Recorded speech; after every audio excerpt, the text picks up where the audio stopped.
es cantidad de sangre, ¿no? O velocidad de sangre, que es más o menos lo mismo. He dicho que cada circuito tenía una distribución de acuerdo a la importancia vital de ese circuito. Tenemos el circuito de los riñones, el intestino, corazón, hueso, cerebro, la piel y el al circuito del intestino se le llama el circuito esplácnico. Esplácnico.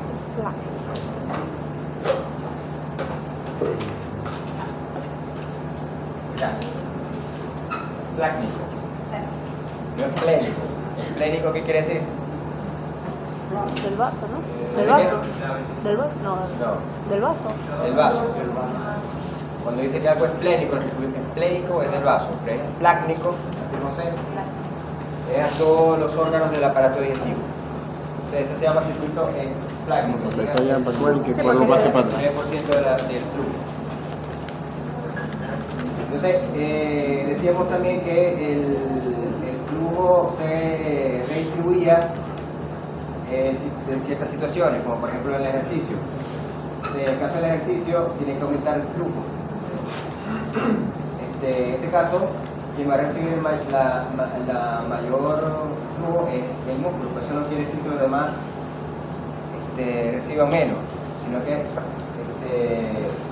en porcentaje puede ser que sea menos, o sea que redistribución relativa, pero redistribución absoluta, que es la cantidad de sangre que le lleva, no puede bajar, sino que es igual o un poquito superior.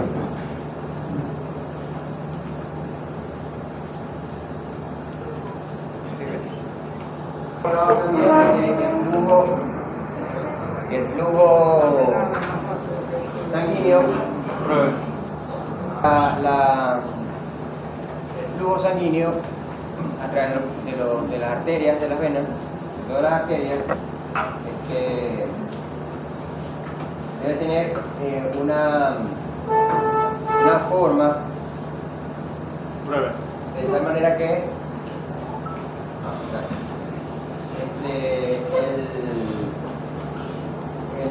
la sangre que va junto con las paredes, ese choque o ese roce con las paredes va enlenteciendo el flujo, ¿verdad? Lo que se llama la resistencia. La pared ofrece resistencia al paso. ¿Qué es la resistencia? La resistencia es una fuerza que se opone, o la fuerza contraria al sentido de la sangre. Es una fuerza que va contraria, frena la sangre. Y eso es producto del roce con la pared. Y que la sangre que va en el medio del tubo de la arteria no choca con nada, quiere decir que la que va en el medio va más rápido que la que va chocando con las paredes, ¿no? Esto hace que el flujo sanguíneo tenga esta forma parabólica.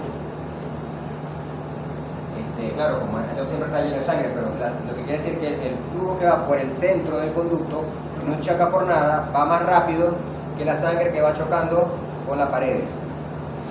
Ese flujo es así, ese flujo se llama flujo laminar. El flujo laminar es la forma en que normalmente debería circular la sangre por los vasos sanguíneos. En este caso no se gasta energía adicional a la que impulsa la sangre.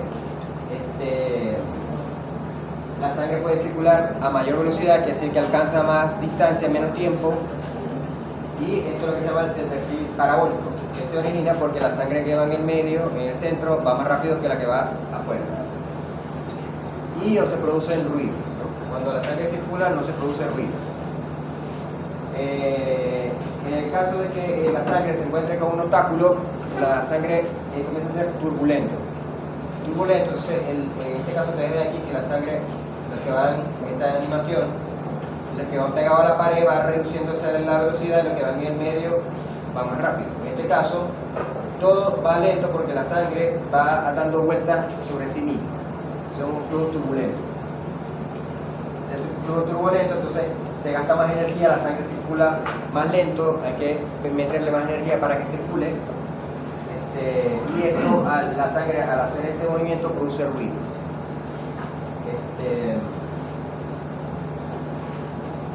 ¿Qué obstáculo puede ser? Puede ser un obstáculo intramural. Intramural quiere decir que está dentro de la pared de la arteria.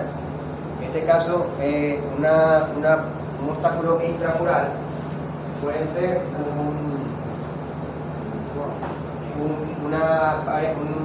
un nódulo de grasa, que es lo que se llama arteriosclerosis. O puede ser un obstáculo extramural, o sea que está por fuera de la pared, que hace que la pared se comprima y me haga una compresión. Yo comprimo la arteria y le reduzco por el centro el lumen, como si estuviera pisando una manguera. En este caso, el flujo turbulento se produce después del obstáculo. ¿Qué es lo que ocurre cuando sentimos el pulso? Nosotros ponemos el dedo donde está la arteria y nosotros estamos comprimiendo la arteria y creamos un flujo turbulento después de donde ponemos el dedo, y eso suena, o sea, se produce un ruido y una emisión de ondas de ruido que la sentimos en el dedo. Y también se usa para medir la tensión con la bichita esa de Tensiómetro. el tensiómetro que se pone en la cosa aquí. ¿Qué hacemos con el tensiómetro? El tensiómetro, comprimimos la arteria, en este caso la radial, le comprimimos la arteria y creamos un flujo turbulento después de la compresión.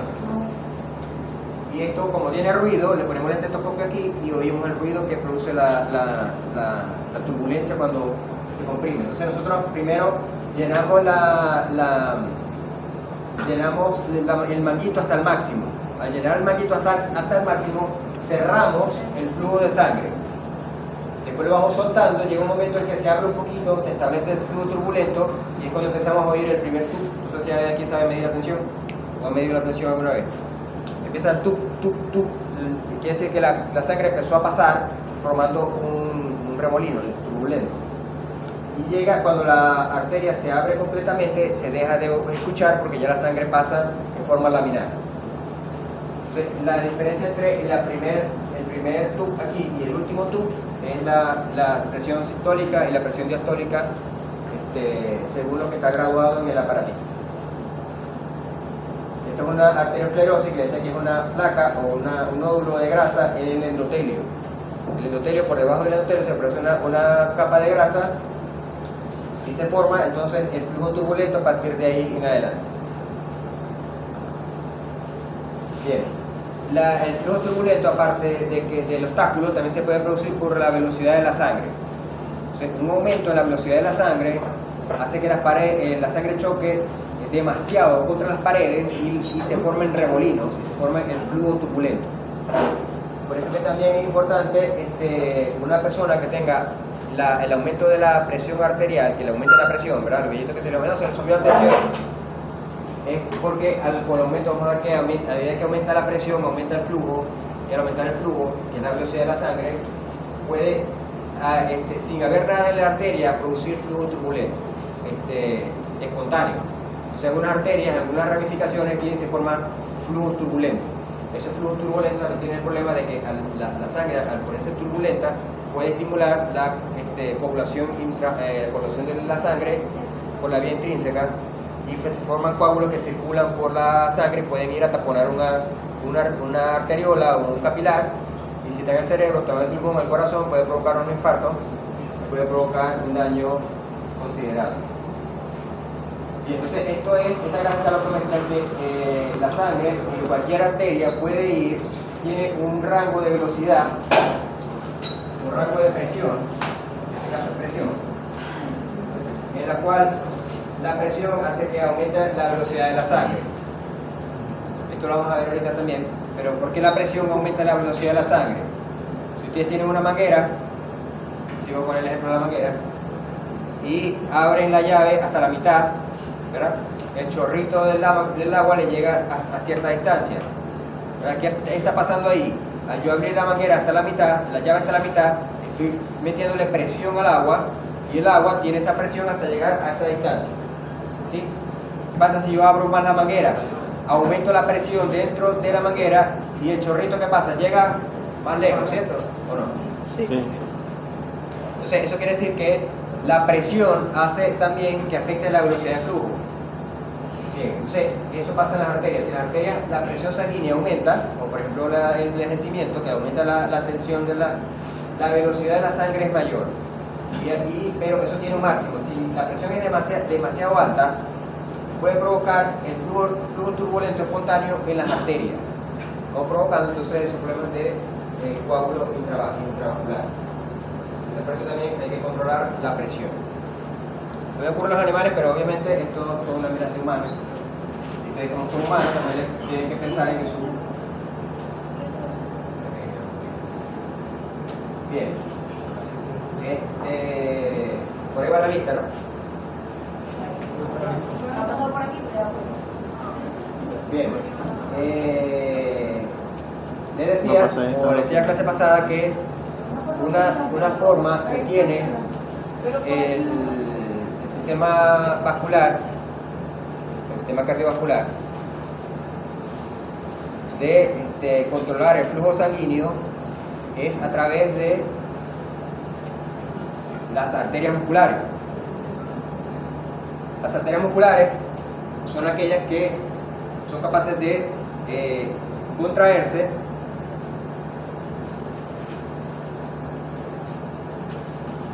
y reducir su espacio, su lumen, la luz del vaso, el espacio del vaso. Si la arteria se contrae su músculo, la luz del vaso se reduce, se hace el espacio de la arteria se hace más finito, más chiquito. En cambio, si la arteria, la musculatura se dilata, se relaja, el vaso sanguíneo se abre más y por lo tanto la luz del vaso aumenta. Como ven aquí en la animación, si está normal, ¿verdad? En ese caso, hay vasoconstricción, entonces reduce la luz del tubo y ahí la sangre circula por un espacio más pequeño. Si por el contrario hay vasodilatación, no sale ya. De vasodilatación, entonces la luz del tubo aumenta y ahí la sangre circula por un espacio. Profe, cuando la vasoconstricción sucede, hay un aumento en la velocidad. Va a depender de los factores que vamos a ver ahorita. Porque la velocidad va a depender primero de eso, de la resistencia, pero también de la presión. Se puede ser que baje la vasoconstricción, pero la presión también baje, entonces la velocidad de la sangre queda igual. O sea, son tres factores que deben considerar para la. Por ahí viene una forma.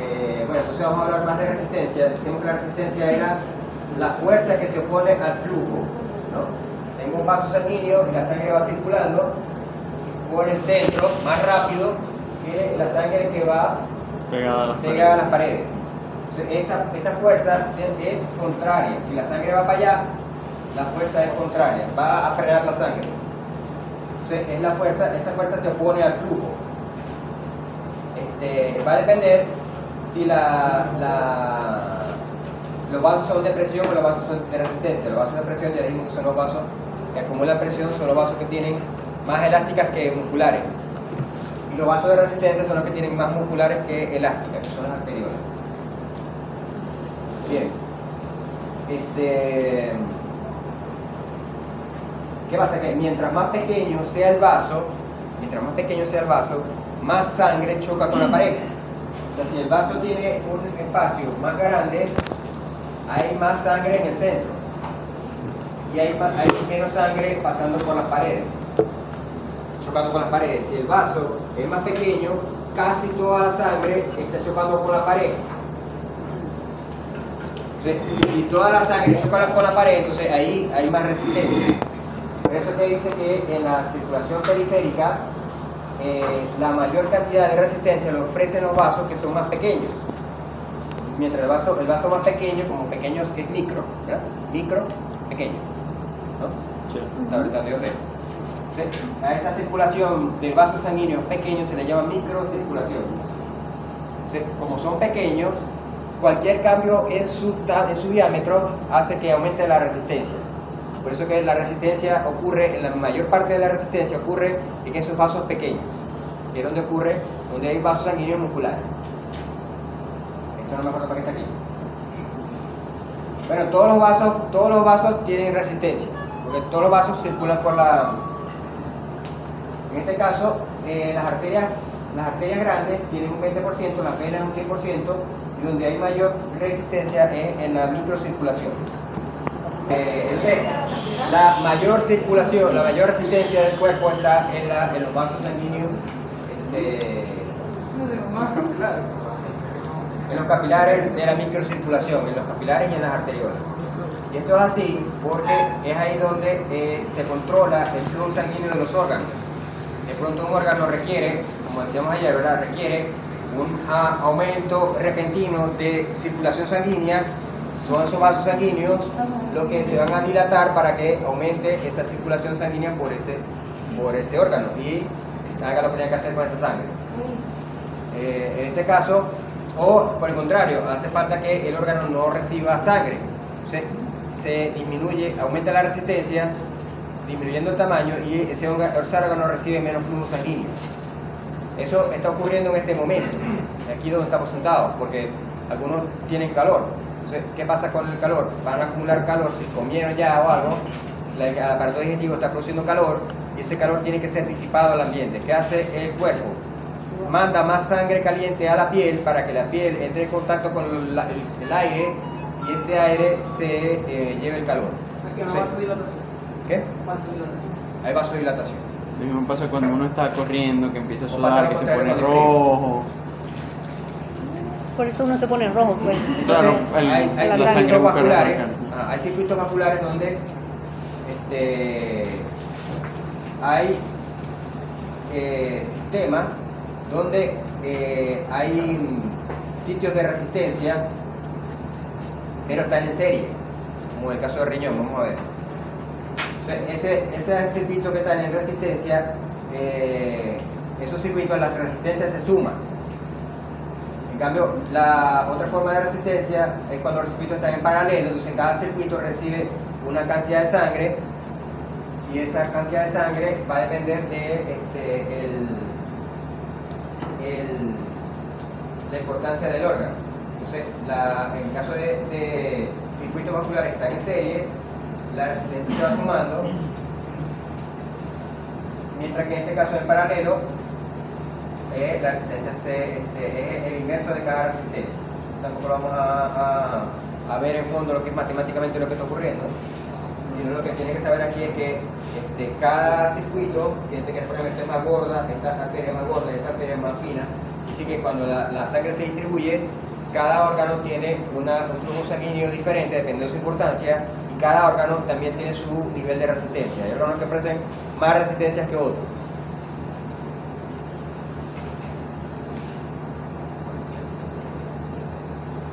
Entonces, cada órgano, como decíamos ayer que había una distribución del flujo, entonces cada órgano tiene lechos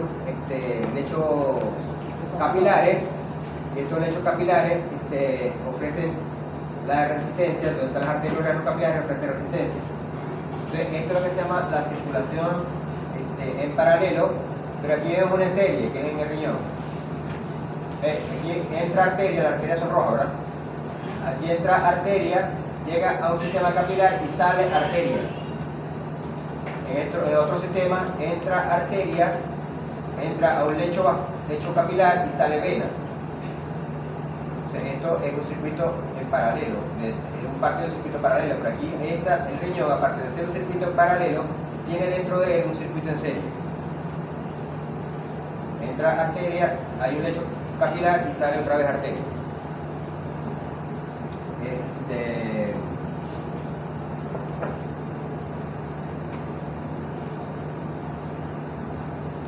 Y fíjense el hígado, también lo vamos a ver en el digestivo. El hígado tiene una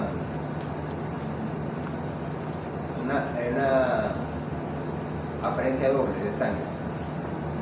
Le llega sangre por una vena y le llega sangre por una arteria.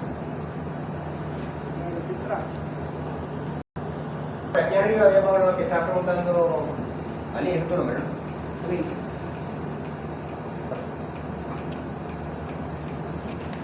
Aquí tiene la lista.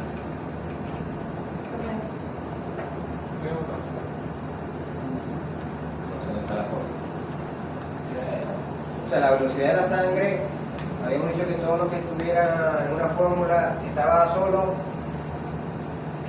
está sobre 1, ¿no?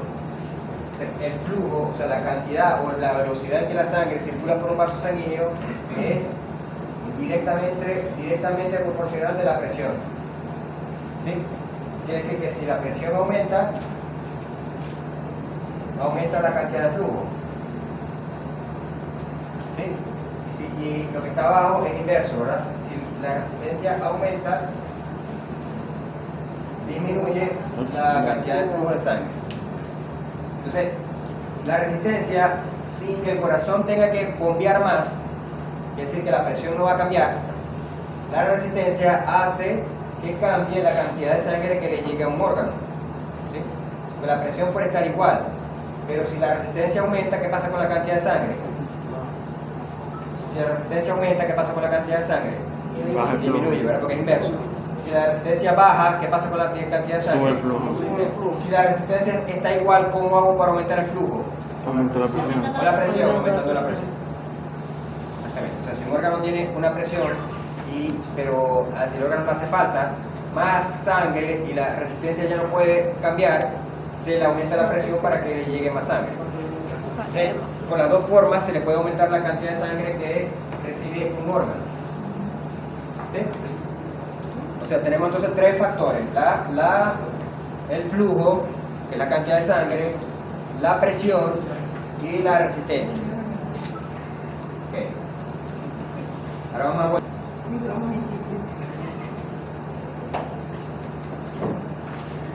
Aquí era el flujo. El flujo es igual a. Flujo igual a presión sobre resistencia. No. Ahora vamos a despejar de ahí resistencia. Resistencia sería igual Este lo paso para abajo y este lo paso para arriba. La resistencia es igual a Presión por flujo. Por eso que dice que la resistencia depende de la presión y del flujo. O sea, están despejando la fórmula. Pero ¿por qué esto es así? Porque eso es lo que llama la ley de Poiseuille. ¿de qué? Poiseuille. Posible. Que la resistencia también va a depender de a qué tanta presión hay, qué tanta presión se ejerce sobre la pared, porque si la presión es mayor, hay más sangre chocando con la pared. Y del flujo sanguíneo, o sea, qué tanta sangre está circulando. Porque llega un momento en que puede haber más sangre o menos sangre, ¿no? Bien. Ahora bien, ¿de qué depende la cantidad de sangre que circula por una arteria? Primero que la presión que tiene, como el ejemplo de la manguera, ¿verdad? Si yo abro más la manguera, circula más agua. Si yo cierro la llave, circula más agua. Si yo cierro la llave, circula menos agua. O sea que la cantidad de sangre que circula por un vaso sanguíneo depende de la presión. ¿Sí? ¿De dónde viene esa presión? Del corazón en las arterias, ¿verdad? Entonces, esta expresión inicial depende del corazón. Hay otra presión en las arterias. ¿Cuál es la otra presión? La torácica, la del tórax. No, en las arterias hay otra presión. La de cuando- El músculo. La contracción. La que ejerce la fibra elástica, Al ¿verdad? volver a su Cuando- posición original. cuando la arteria se regresa. O sea, si hay más, si la fibra elástica, si el vaso sanguíneo está normal, él puede aumentar la presión, o sea, tiene una presión normal porque la arteria se estira y la suelta. Pero a medida que la arteria se envejece, pierde la capacidad de estirarse tanto. Entonces ya disminuye esa presión, disminuye con la edad, ¿no? O que esté lleno de grasa. Es muy bien como el corazón, o sea, dependiendo del impulso del corazón, pero un impulso se dirá a lo que y así va, y una vez también llevando presión. Sí, por eso que la sangre no se detiene. O sea que el corazón late, el corazón entra en sístole, empuja la sangre, ¿verdad?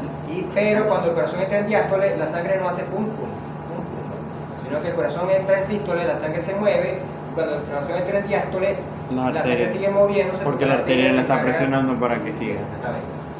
Bien. Entonces el flujo depende de esa presión. Es uno de los factores que depende del flujo sanguíneo. De esta pregunta examen.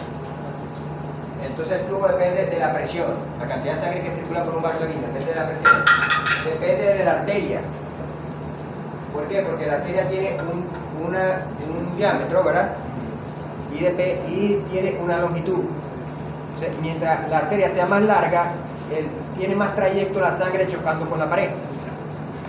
En cambio, si la arteria es más corta, es menos trayecto que tiene la sangre chocando con la pared. También que tan... Y también entonces el radio. Y lo otro que produce el flujo sanguíneo es la viscosidad. ¿Qué decíamos al principio de la clase que dependía de la viscosidad? De líquido. ¿La cantidad de líquido que tenga o la cantidad De plasma. sólido? De la parte de celular, ¿verdad? Ujú. Una Plasmática o sangre que celular. tenga poco plasma o que tenga muchas células se hace más viscosa. Y si la sangre es más viscosa, hay que empujarla más para que circule. Entonces, el flujo sanguíneo tiene tres factores. Un factor de presión, que depende de la presión cardíaca y de la presión de las arterias. Un efecto vascular, que depende del diámetro y de la longitud del vaso sanguíneo, y un efecto sanguíneo. Se quiere preguntar el examen, ¿cuál es el efecto sanguíneo que afecta el flujo? Es la viscosidad. Entonces, los factores vasculares, dijimos que los factores de los vasos sanguíneos son la longitud y el área. La longitud es directa y el área es inversa.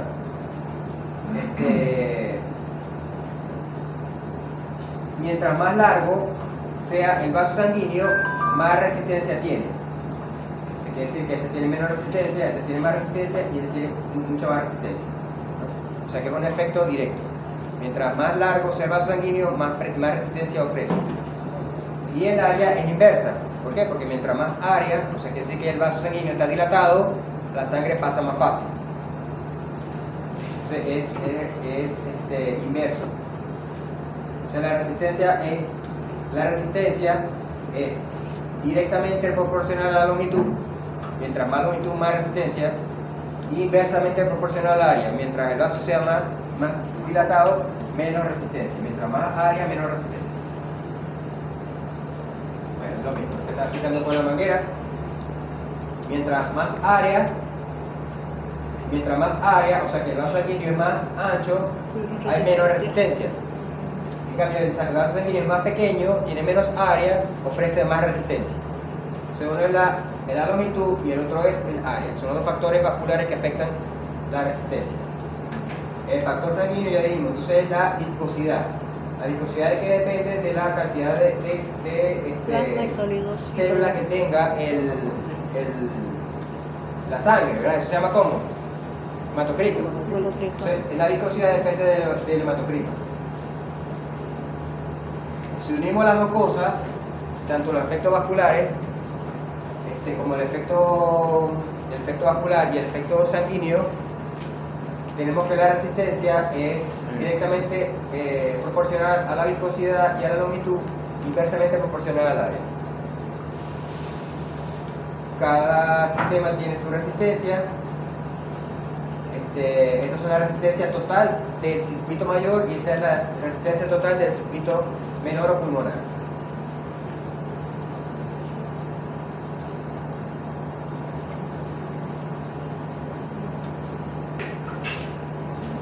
Esto se llama la ecuación de Poussin. Es la relación entre la resistencia, entre la presión y el flujo.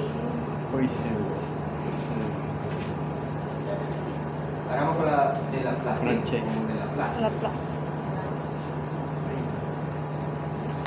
Bien. Entonces de payaso, ¿no? El globito está lleno de aire. Entonces, al mantener el globito se mantiene abierto, ¿por qué? Porque el aire que está dentro del globito produce una distensión de la pared y como la presión no disminuye, la pared siempre se mantiene abierta, o sea, la pared del globito. Si yo abro la valvulita, la presión del aire se va a salir, ¿qué va a pasar? Va a cerrarse. Tenemos dos fuerzas que están en equilibrio. ¿Verdad? La presión de este globito con el nudito, ¿verdad? Hay dos fuerzas. Una fuerza que es la del aire que está dentro del globito. ¿Hacia dónde empuja el aire? Hacia afuera, ¿verdad? El aire empuja hacia afuera en ese globito. ¿Y qué hace en la pared? ¿Empuja hacia dónde? Hacia adentro. La su pared posición. empuja hacia adentro, porque si yo saco el aire, las paredes se cierran. O sea que la pared empuja hacia adentro. Entonces, en un conducto donde las paredes sean elásticas, como el caso de los vasos sanguíneos, existen dos fuerzas que están todo el tiempo contrarias.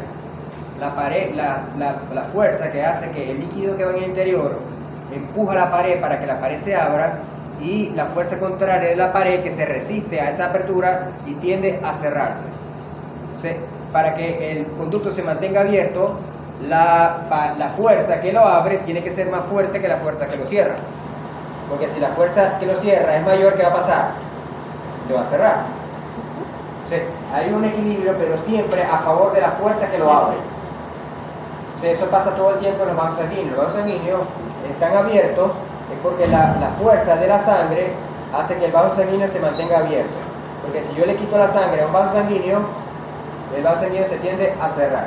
Hay vasos sanguíneos, ustedes lo verán en la pieza anatómica, verán que hay vasos sanguíneos que la fuerza de la pared no son suficientes para cerrarlo completamente. Ustedes ven, aquí por aquí hay vaso sanguíneo, se le ve el hueco en el medio. ¿Ya? Pero hay vasos sanguíneos pequeños que si no tienen presión dentro, se cierran completamente. Y al cerrarse completamente, de ahí para adelante no pasa sangre. Y si de ahí para adelante no pasa sangre, los tejidos que dependen de esa sangre pueden empezar a sufrir hasta sufrir muerte, ¿no?